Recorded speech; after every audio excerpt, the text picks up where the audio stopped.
Support for Veterans Corner Radio is made possible by M&M Printing and the Observer News of Ruskin, Florida. Hello and welcome to Veterans Corner Radio Podcasts, information for and about veterans. On this podcast, host Joe Mulberger has a conversation with retired United States Air Force Major Bill Greer. Major Greer has served as an aircraft maintenance officer in California, Korea, and Italy before transitioning from active duty to the reserves in Georgia. Throughout his life, Bill served as a musician, especially playing the piano and organ. Here now is Joe Mulberger with Veterans Corner Radio on Veterans Corner Radio Podcasts.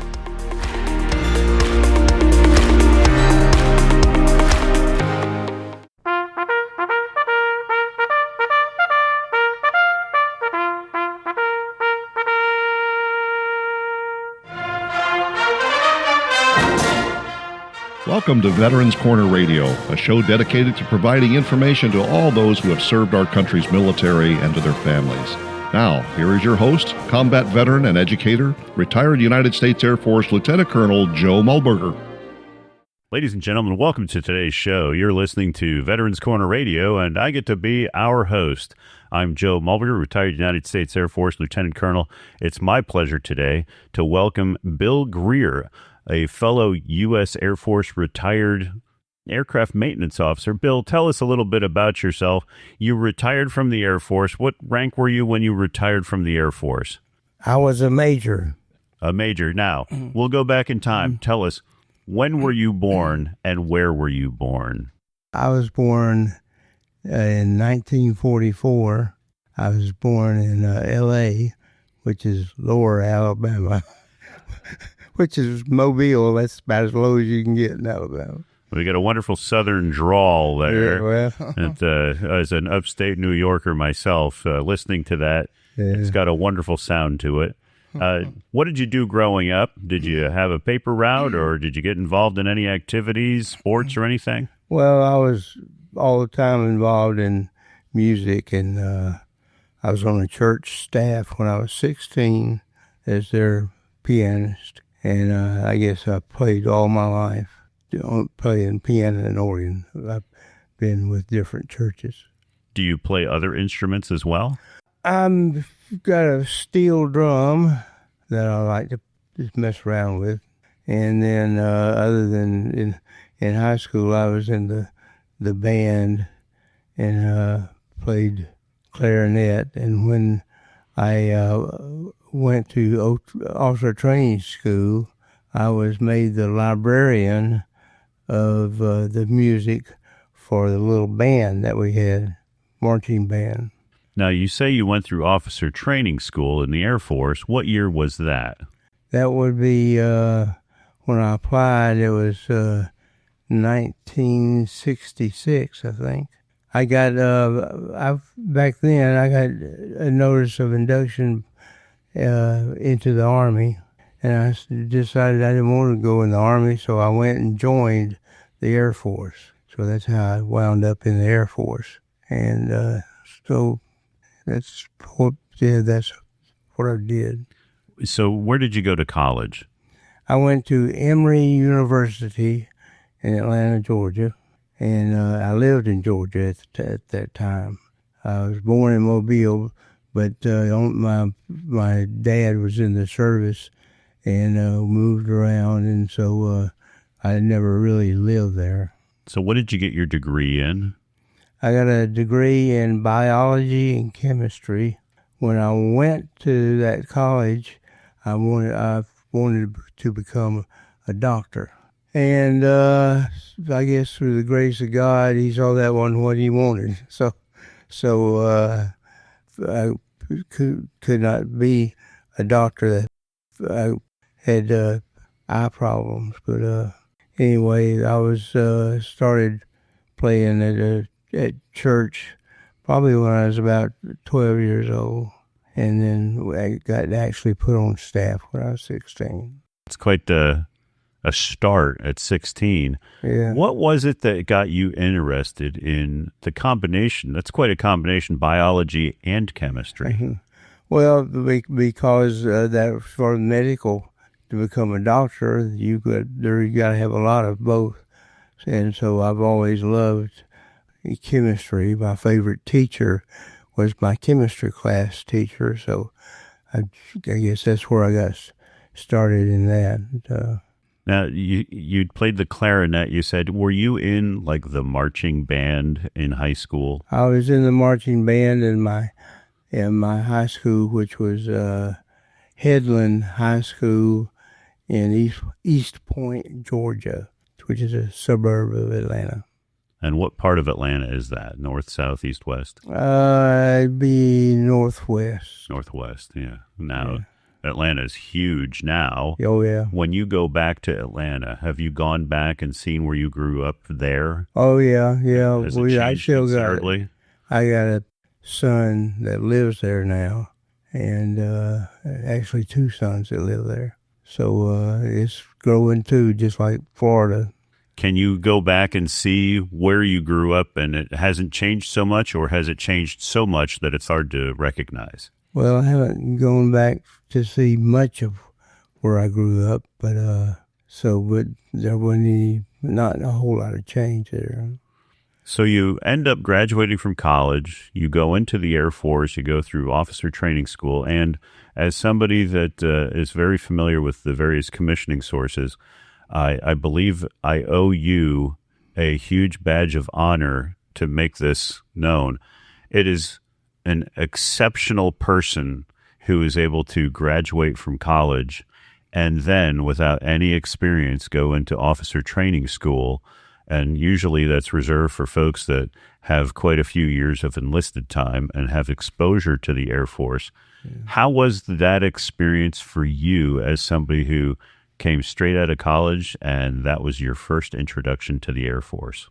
Well, I'm not sure I know what you were asking. Well, it's your first time getting yelled at a lot, and having to make your bed a lot, and having to do a bunch of obstacle courses and answer a bunch of questions. And how was that as far as a first exposure to being in the military? Okay. What happened is, because I got the induction notice into the Army, and I joined the Air Force, and so immediately went to tech school, which was in Denver, Colorado, for munitions. And that in the Air Force, that includes everything from a pistol bullet up to an intercontinental ballistic missile. So that's how I got into that. And as far as the Air Force, when I got to the base for the band, it was in the OTS had a band, and we marched every morning, and I was in charge of the music for it. So I remember I picked the Mickey Mouse theme as one of the marches that we would do between the barracks and the field, where they marched and did different things. And so I kind of caught a little flack about playing Mickey Mouse with the Air Force, but it was a good march. So, what was your first duty assignment? What was your first base of assignment? Oh, my first base of assignment, because I went into, I was inducted, so I joined the Air Force, so they didn't automatically make me an officer. I went to basic training, and while I was in basic training, that's where I applied for OTS and got into it. And back then it was only a 10-week course, and you become an officer. In the Air Force, you pretty much already have to have a degree. So I'm an Air Force officer. How long were you on active duty? I was on active duty 6 years, which included my tech school for about 6 weeks. And then my first assignment, they put it on the board, and it said, you will be assigned to Systems Command. Well, everybody said, oh, you're going to be going to Eglin Air Force Base. And I said, okay. And then I found out that there are several bases in the Systems Command, and the one that I got actually sent to was in Edwards Air Force Base in the Mojave Desert. It's actually where Edwards is. And you were there in 1966? I was there in 1967. 1967. And how long did you stay there? Just a year. And the Pueblo incident in the Korean service is where they all of a sudden sent a bunch of people into the Air Force or into the military, and so that's how I wound up there. So Edwards Air Force Base, from there to Kunsan, Korea, and I served there a year. Then I was sent to Rimini, Italy, which is a NATO base where the planes are owned and flown by the Italians, but the weapons that were there belonged to the Air Force, United States Air Force. So we had a detachment there that I was a member of, and that was about a year, and I got selected to be on the Air Force IG team, which went around and did inspections. And I inspected munitions activities and safety. So that was only about a year. Kunsan was 1 year. And in that period, I got married, and we lived in Rimini, Italy, which is like the Daytona Beach of Europe. There's 1,000 hotels or whatever. And that's where I got selected to be on the IG team. And so we were home a week and gone a week. And this was in Rimini, Italy, which is on the Adriatic coast. And so being in the inspection team, they were inspecting a different base in Europe. So we were home a week and gone a week, home a week and gone a week. So the big advantage I got out of that is getting to see a lot of places in Europe. Because they had I think 13 detachments back then, and we were a detachment of Aviano, which is in Italy, and that's where after trying to raise a family and being home a week, gone a week, got a little bit too much there. So I decided, well, I was in Rimini, Italy at the time. No, I'm sorry, I was in Wiesbaden, Germany on the IG team.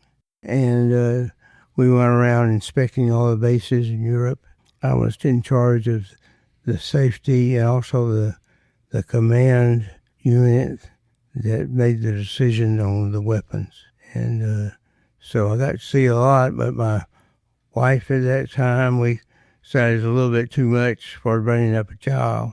So her dad, my father-in-law, owned a company that did underground storage tanks, which had a big safety problem, and it requires a lot of training and also security of watching and taking care of the weapons. And so that's what I did there for about a year. So you spent those years on active duty, and then you went into the reserves. Yeah. When you went into the reserves, where was the base that you did your reserve time? Well, I immediately, we were, my family, or we had roots in Atlanta. So I got assigned to Dobbins Air Force Base in Marietta, Georgia. And so my father-in-law owned a company that did that underground storage tanks. And he told me, since we were in Italy, he says, come on back home. I'll give you a job until you find something you really want to do.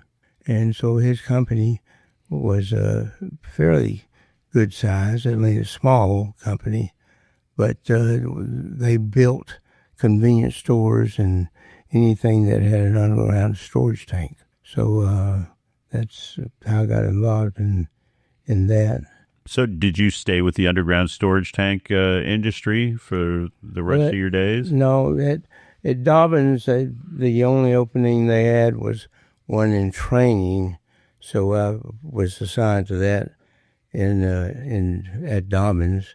Being reserves, you're just go to duty once a month, and so that's where I went to for maybe about 6 months. And then I got assigned to tech school in Colorado. And my first assignment was Edwards. I mentioned Edwards Air Force Base. Hey, Bill, let's go back to Edwards Air Force Base. In the 1960s, what kind of things were you doing as a maintenance officer at Edwards Air Force Base there in the Mojave Desert of California? Yeah. I was put in charge. They had a munitions branch. And as a second lieutenant, I was put in charge of that because they hadn't had an officer before. But had become so big, we had EOD and explosive ordnance disposal, and the flight line loading of munitions onto the aircraft. And so that was the kind of things I was assigned to. But I happened to, because of my love for music, got a part-time job as a chapel organist on Edwards Air Force Base. So that was a very good arrangement. And then later on, when I got out, I immediately went into the reserves and was assigned to training. But then an opening came up at Eglin Air Force Base in munitions, so I got transferred to that and served there. And we had probably about 60 or 70 people just in that one area, the munitions area. And so being the first officer there, I had a senior master sergeant, he was a chief master sergeant, that had been in charge of everything before I got there, but he took me under his wing as a brand new officer and took care of me and made sure I was treated right and respected and all. So the unit I was with, since I was the first officer, they had to come up with an office, so they had a place in the big hangar there that they had an office just done by partitions. So that's where I was at. During the time I was there, I got pretty comfortable with being in charge of the munitions branch, and they built me in an office. It came down to needed to put a door to my office, and they asked me, what color you want your door to be? And so I said, I don't care, just whatever you need to do. Well, they did it. They painted it fluorescent orange, and they didn't do it out of meanness. They did it as a complimentary position. Bill, yeah. Tell us about the aircraft that were at Edwards at the time that you were there. Well, Edwards Air Force Base is a part of the Systems Command, which is in charge of the different aircraft there, everything from B-52 to the X-15, which was a rocket, unmanned. No, it was manned, yeah. So you had experimental aircraft there. Yeah. And you experimental loads that you were putting on these different aircraft, right? Well, the munitions, that we actually used ammo. The unit I was in was a C-130 gunship.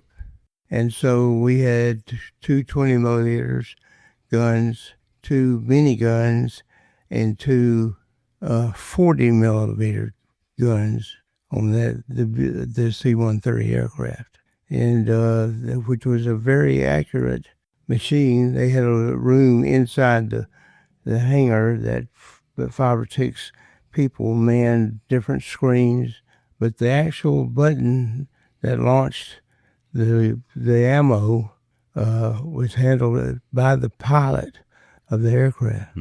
So it was very interesting, and I enjoyed it a lot, and had friends there and friends in the church, the chapel. So the YF-12 or SR-71, the same thing.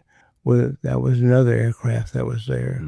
The B-58 bomber was what they used to carry the X-15, and it would launch in the air from that B-58. So you were part of the loading process. Yeah. Well, my unit, including the loading, we had a missile maintenance shop, and the loaders, the munitions, and the EOD, explosive ordnance disposal. So it was quite a variation there. A lot going on. You went to Korea, and what aircraft were you supporting when you were in Korea? Korea, we had the F-4 aircraft. That's what the Italians had. And then... now, this is Korea. Yeah. Yeah. And then... Korea, it was... And then you mentioned an incident that took place in Korea, right? Well, what got the interest started in sending people to Korea was the North Koreans had taken over a plane, and so that's why they sent several of us over there. And you spent a year there. You said you're married. You have how many children? While I was in Italy, my wife got pregnant, and we got pregnant, I guess. And so by that time, I was in the reserves. And so I still, as a reservist, you had to do a weekend, once a month, duty. Well, I had already been assigned to it as a church organist. And so what the base or my unit allowed me to do was I would drive down there on Thursday night and do my duty Friday and Saturday instead of Saturday and Sunday like most reservists did. So I did that. So that allowed me to go down there, then get back for church on Sunday. So that's what I did there. How many children do you have? My wife then, we had a son and a daughter, and then they both got families as they grew up and all. And she got addicted to prescription drugs, so we had a problem there, and so she decided she wanted a divorce, and we got divorced, and then I got remarried, and that only lasted a year. Oh. How do you spend your time today? Today, I live in the Bedley subdivision in Wimauma, Florida. So now I'm an organist at the church. And you're also involved in veterans organizations, right? Well, yeah, not really until I got out, retired. And then I did go get involved in veterans, yeah. Well, ladies and gentlemen, we say here on Veterans Corner Radio, our veterans are worth their value in gold. Today we have had the absolute honor of speaking with and introducing to all our listeners retired United States Air Force Major Bill Greer, who originally is from a little bit of Alabama and a little bit of Georgia. Sir, thank you very much for your time today. Thank you. This is Joe Mulberger signing off for today's episode of Veterans Corner Radio. Thank you. You've been listening to Veterans Corner Radio with your host, retired United States Air Force Lieutenant Colonel Joe Mulberger. The views expressed on this program are those of Joe and his guests and our opinions based on the best available information. In matters of law or governmental regulation, it will always be best to check with the appropriate agency. Thanks for listening, and we hope you'll join us for the next program on Veterans Corner Radio. Here's a quick final thought. If you're enjoying these podcasts, why not take a minute to subscribe or mark Veterans Corner Radio as a favorite? It's easy, and you'll be set to be among the first to find out when new podcasts are published. And thanks again for listening to Veterans Corner Radio.